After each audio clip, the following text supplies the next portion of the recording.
Strong start line. When someone erases you from their life, the most powerful answer is to erase them from your mind with double the force. Forget him the way he forgot you. This time, no mercy. We live in a world where people constantly confuse weakness for love. They think waiting, chasing, begging, and remembering is some noble act of loyalty. But loyalty to someone who has abandoned you is nothing more than betrayal of yourself. He moved on because his story with you had no more weight in his heart. And yet here you are, carrying him in your memory like a stone around your neck. It's time to drop it. Not gently, not tenderly, drop it with absolute authority. You see, memory is not just a passive experience. Memory is choice. Every time you replay his name, his face, his rejection, you are choosing to weaken yourself. You are volunteering to suffer. He already left. He already closed the door. What you're doing now is holding it open for him when he isn't even looking back. Forgetting him is not optional. It is required. It is an act of strength. Mercy sounds beautiful, but mercy is not always righteous. Sometimes mercy is just another disguise for fear. You don't let go because you think you're being kind, patient, forgiving, but really you're afraid to stand alone. You're afraid of the silence that follows when he's no longer in your mind. You're afraid of the emptiness where his memory used to live. But listen carefully. That emptiness is not destruction. That emptiness is space. Space for you to rebuild. Space for you to discover who you are when you're not orbiting someone who already abandoned you. Forget him the way he forgot you. Quickly, coldly, completely. This is not about becoming cruel. It's about becoming just.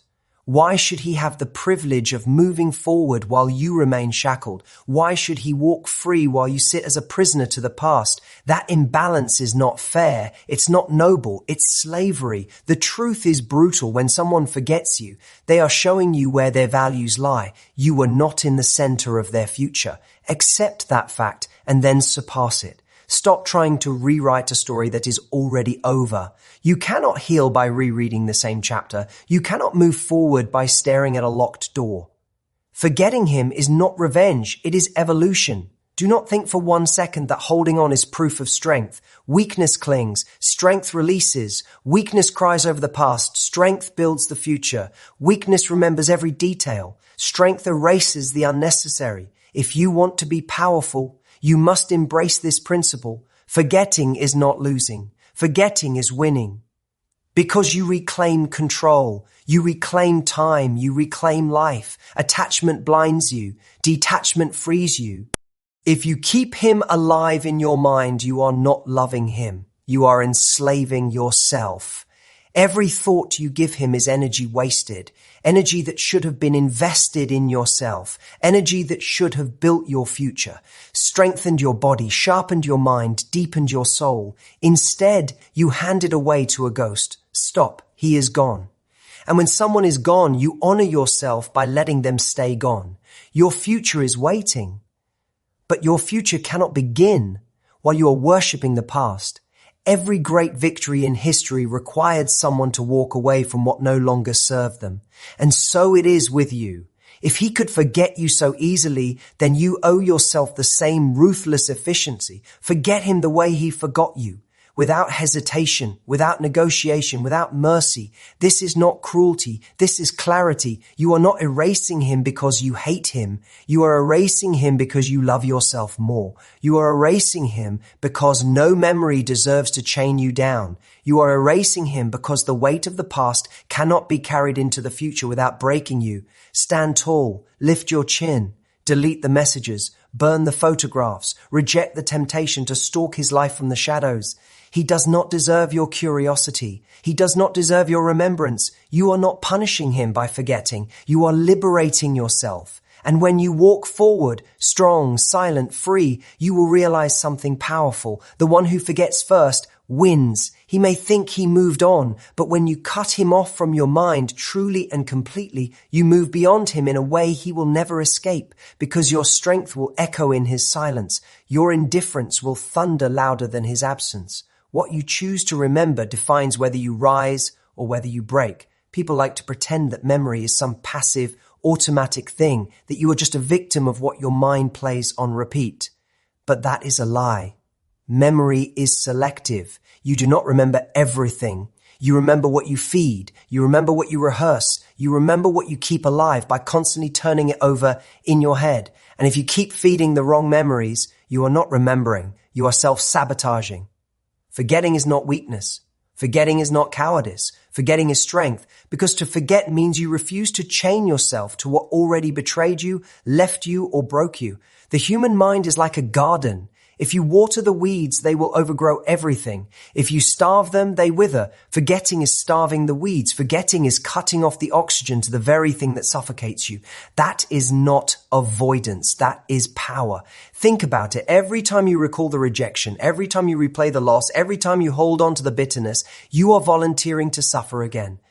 You are willingly stepping back into the fire that already burned you once. That is not memory. That is self-destruction disguised as loyalty. Strength is the opposite. Strength says, I refuse to carry this anymore. Strength says, my future is too important to be poisoned by what no longer exists. But people cling. They cling to the past because they think remembering keeps the story alive. They think remembering gives meaning to what they lost. They think remembering is loyalty. No, it's weakness. Loyalty is only noble when the other side deserves it. When the other side already walked away, already forgot, already moved on, your loyalty is not loyalty. It is betrayal of yourself.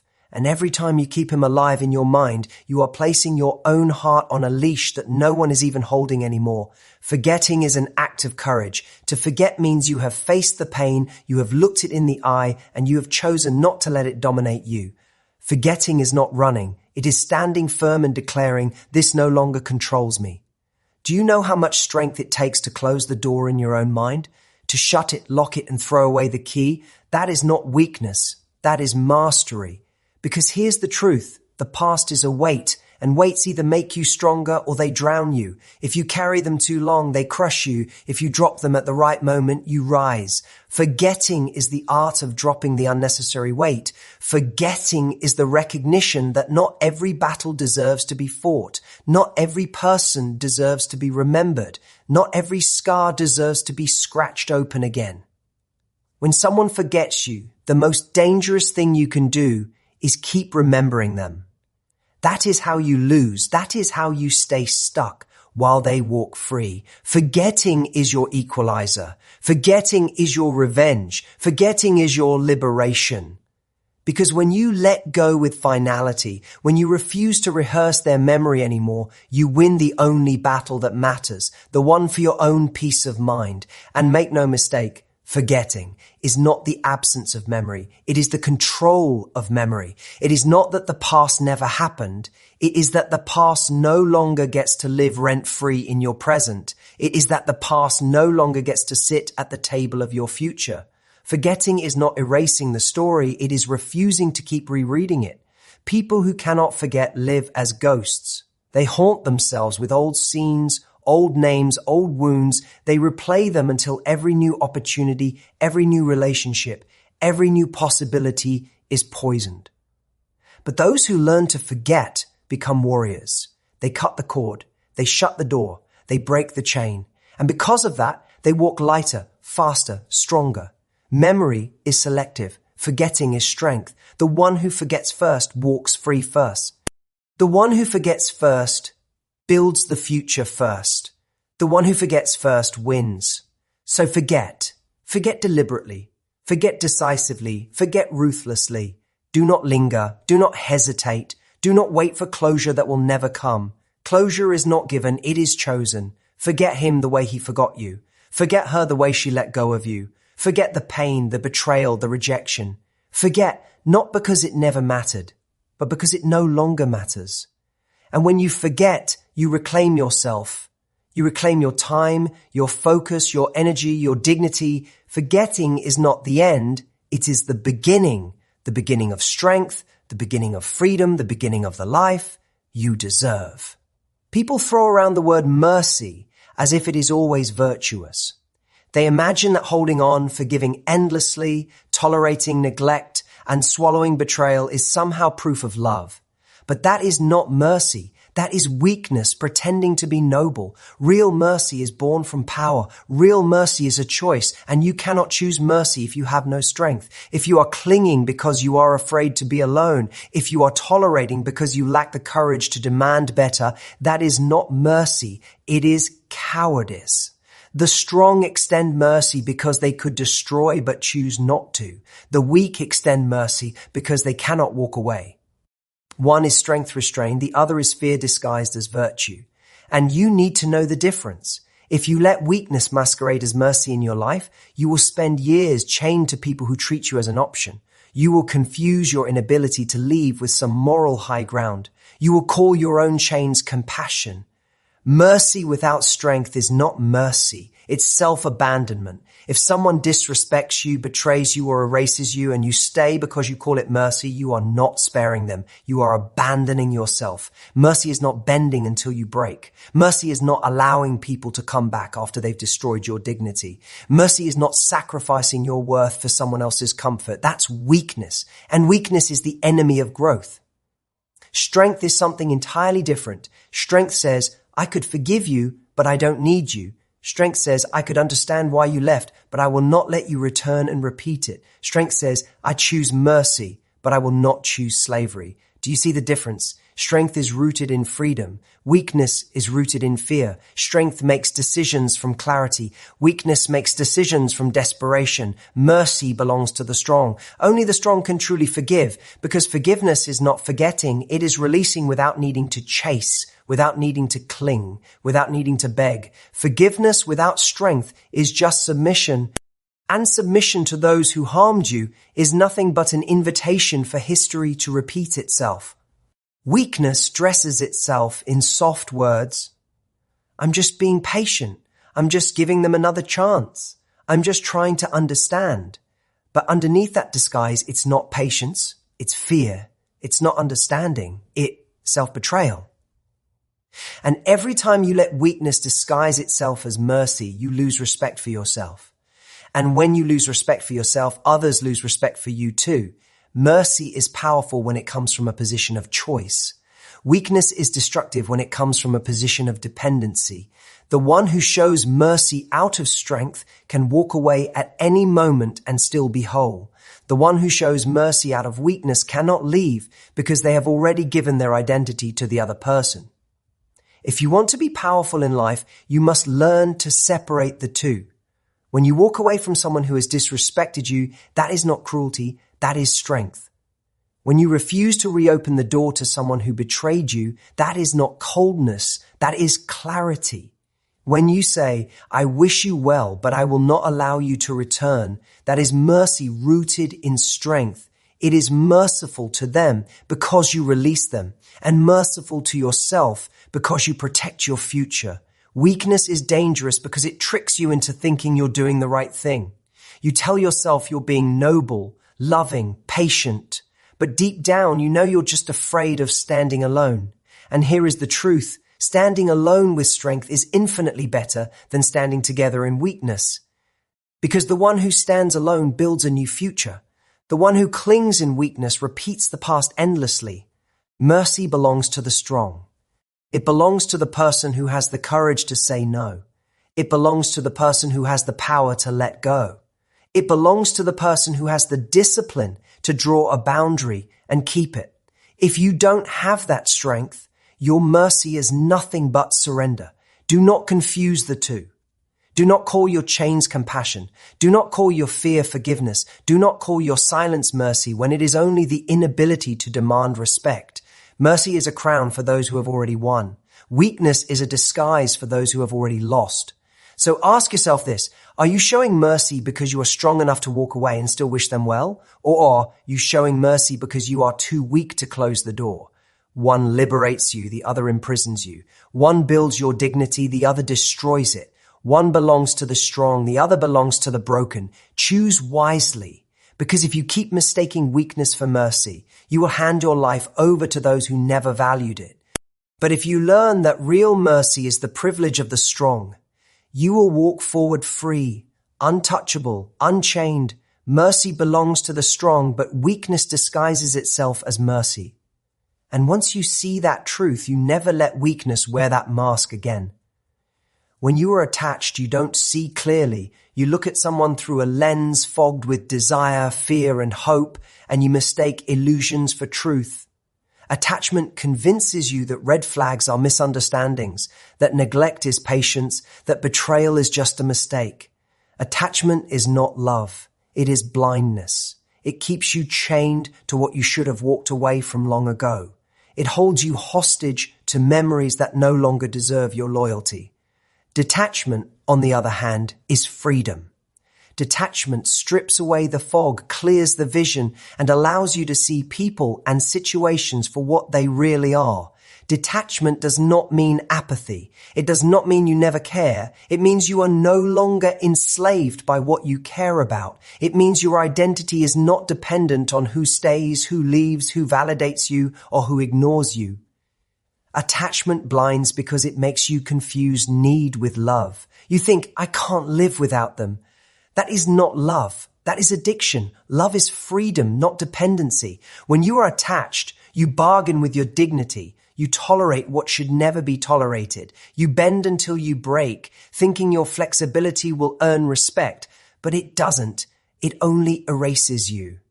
Attachment ties your worth to someone else's actions, and in doing so, you hand over control of your peace, your joy, your future. Detachment frees because it severs the illusion. It says, I can love you, but I do not need you. It says, I can care for you, but I will survive without you. It says, I will not tie my self-respect to your presence. That is power. That is freedom. That is clarity. The attached person begs, chases, clings. The detached person observes, decides, walks. The attached person loses themselves in the pursuit of approval. The detached person builds themselves regardless of approval. And here's the irony. The one who detaches is the one who gains respect, while the one who clings loses it. People are drawn to strength, not desperation. They are drawn to independence, not dependency. They are drawn to those who can stand alone, not those who collapse without them. Attachment blinds you to truth. You say, he loves me, he just needs time. You say, she cares, she's just busy. You excuse what your gut already knows is wrong. You silence your instincts because the thought of losing them terrifies you more than the thought of betraying yourself. That is blindness. That is attachment at its worst. And every day you live in it, you sink deeper into illusion. Detachment frees you because it restores your vision.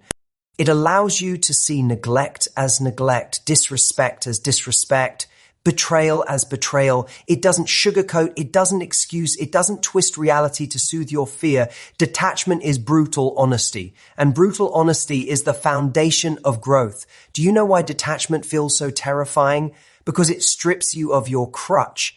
When you detach, you have to stand alone. And most people are afraid of their own silence, their own company, their own strength. That is why they cling. They cling because it feels safer to be blinded with someone than to see clearly alone. But what they don't realize is that blindness will always cost more than solitude. You lose yourself in the process. And when you lose yourself, you have lost everything. Detachment does not mean you never feel. It means you feel fully but remain in control. You love without collapsing. You give without erasing yourself. You invest without chaining your soul to the outcome. That is freedom. That is how you keep your dignity intact no matter what happens. Attachment blinds. It makes you think that the world will end if they leave. But here's the truth. The world doesn't end when they walk away. The world begins. Detachment proves this. The moment you let go, the moment you stop tying your future to their presence, you feel the weight fall. You feel the oxygen return. You feel your own strength rise. Detachment is not death. It is resurrection. The most dangerous illusion is believing that you cannot live without someone. That is the ultimate blindness. You lived before them. You will live after them. And you will live stronger once they are no longer your crutch. Detachment is the reminder that your power was never in their hands. It was always in yours. Attachment blinds, detachment frees. The one who clings drowns. The one who releases rises. The one who stays blind repeats the cycle. The one who chooses detachment breaks it. So ask yourself, are you chained or are you free? Are you holding on because you truly love or because you are too afraid to stand alone? Are you excusing the inexcusable because attachment has blinded you, or are you ready to see things clearly through detachment? The answer defines your future. Because life belongs to the detached. Freedom belongs to the detached. Power belongs to the detached. The blind suffer endlessly. The free build endlessly. Attachment blinds, detachment frees. The moment you embrace that truth, you cut the chain, you drop the weight, you reclaim yourself. And nothing, no memory, no person, no fear can enslave you again. This is not a poetic statement. It's a law of life. You cannot carry the weight of yesterday and expect to run into tomorrow. You cannot clutch the ashes of what's gone and expect your hands to be open for what's new. Your future is waiting, but it cannot step forward until you have the courage to shut the door on what is dead. Most people are stuck, not because the future is unavailable, but because the past is unfinished. They never close it. They keep the door cracked open. They tell themselves, maybe he'll come back. Maybe she'll change. Maybe the pain will undo itself. And so they wait. They stall. They waste years standing in the hallway between what was and what could be. The future cannot begin in a hallway. The future requires a doorway slammed shut behind you. You think holding on honors what you lost. You think remembering every detail gives meaning to the story. You think keeping the door open shows loyalty. No, it shows fear. Fear that if you close it, you'll have to face the silence. Fear that if you let go, you'll have to face yourself. But the silence you're running from is the soil where your strength will grow. The emptiness you fear is the space your future needs. The past cannot be negotiated. It cannot be rewritten. It cannot be bargained with. It is gone, and yet you keep dragging it forward as if your suffering will somehow change it. You are not healing by remembering. You are poisoning your present with ghosts. Every time you replay what happened, every time you imagine how it could have been, you are refusing to close the door. And if you refuse to close it, you lock yourself out of your own tomorrow. Your future cannot begin until you close the past, until you say enough, until you delete the messages, burn the pictures, cut the ties, until you stop asking why and start asking what's next. Closure is not given to you. It is chosen. If you are waiting for them to explain, to apologize, to make it right, you will wait forever. Closure is when you decide that your future matters more than their words. Closure is when you slam the door, even if you don't have every answer. Closure is when you realize that holding on is the real betrayal, not letting go. Do you understand what it means to close the past? It means refusing to carry its weight one more step. It means refusing to allow yesterday's betrayal to poison today's peace. It means recognizing that the past was a lesson, not a prison. If you keep staring at the old wound, it will never scar, never heal, never harden into wisdom. But the moment you close it, the moment you leave it where it belongs, it transforms. It becomes fuel, not a chain. People who never close the past live in circles. They date the same type of person. They make the same choices. They carry the same pain into every new chapter. They wonder why nothing changes. It's because they never close the book. They're still reading the same chapter over and over. To step into the future, you must slam that book shut, put it down, and start writing a new one. Yes, it hurts to close it. Yes, it feels final. But that's the point. Finality is freedom. Finality is clarity. As long as the past is half open, it bleeds into your present and contaminates your future. But when you close it fully, you create a boundary. You say, that was then, this is now. You say, I choose to honor myself, not my pain. You say, my tomorrow deserves clean hands, not broken chains. Your future is not waiting for someone to return. Your future is not waiting for someone to apologize. Your future is waiting for you to decide, to close the door, to stop rehearsing what went wrong, to stop defending the people who abandoned you, to stop pretending the story isn't over. It is over. And the sooner you accept that, the sooner your new story begins. The future is not kind to those who cling. It is not patient with those who refuse to move. It does not reveal itself to those who stare backward. It rewards the one who dares to close the past without mercy. It crowns the one who says, I will not waste another moment on what is dead. That is when life opens. That is when new opportunities appear. That is when strength grows. That is when you finally meet the version of yourself who is unstoppable. Your future cannot begin until you close the past. So close it. Not tomorrow, not slowly, not with hesitation. Close it now. Shut the door, lock it, burn the bridge, and then walk forward without turning back. Because your destiny is not behind you. It never was. It is in front of you, but you will never touch it until you have the courage to end what is already over.